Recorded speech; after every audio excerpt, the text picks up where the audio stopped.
What do we have here?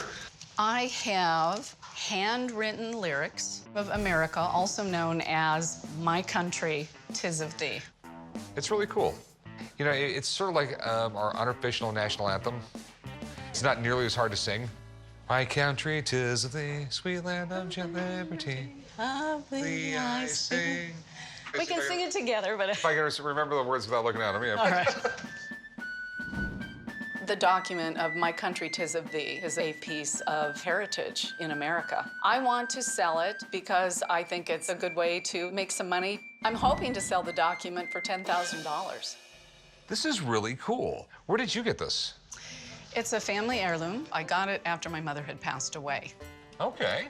Samuel Francis Smith was a really interesting guy. One of the cool things about him was he knew 15 different languages. He said he had traveled to every single country in Europe, which would be really weird at the time because during the early 1800s, they kept on switching.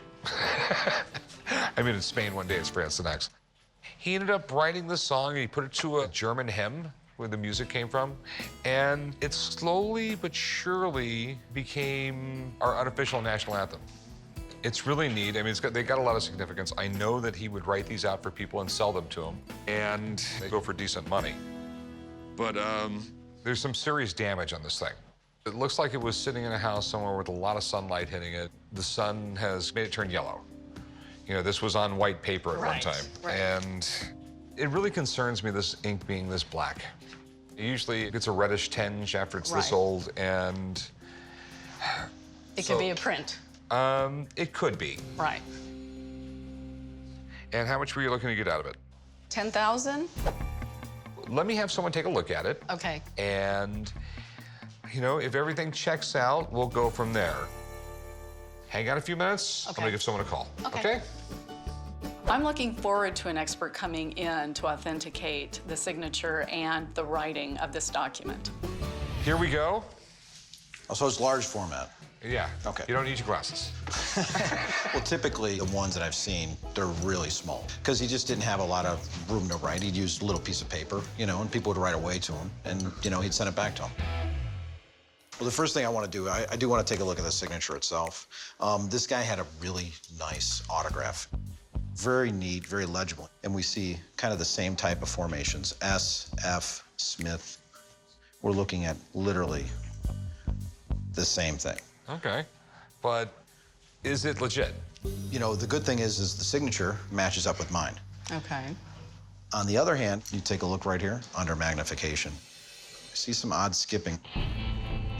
That's something that's not really totally consistent with handwriting, okay?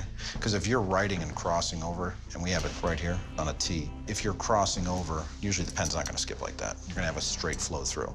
And this is the most important thing. If you're writing in a pen or writing quill, fountain pen, whatever you're using, the ink will start to run out. Maybe if you started here, by the time you reach here, that ink's gonna start to run dry.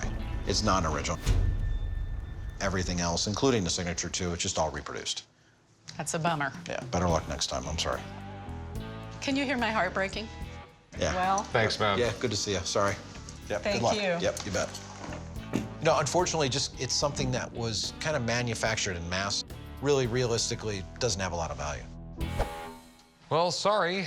That's, I'm obviously not interested in it. I could give it to you. I don't want it. It was a neat conversation, though, and thanks for bringing it in. Certainly, thank you. No problem. I'm very disappointed and wish it could have turned out differently. I guess you get yourself in a mental state of mind where you're excited about something being authentic and worth something, and then you find out you almost can't buy a cup of coffee with what it's worth.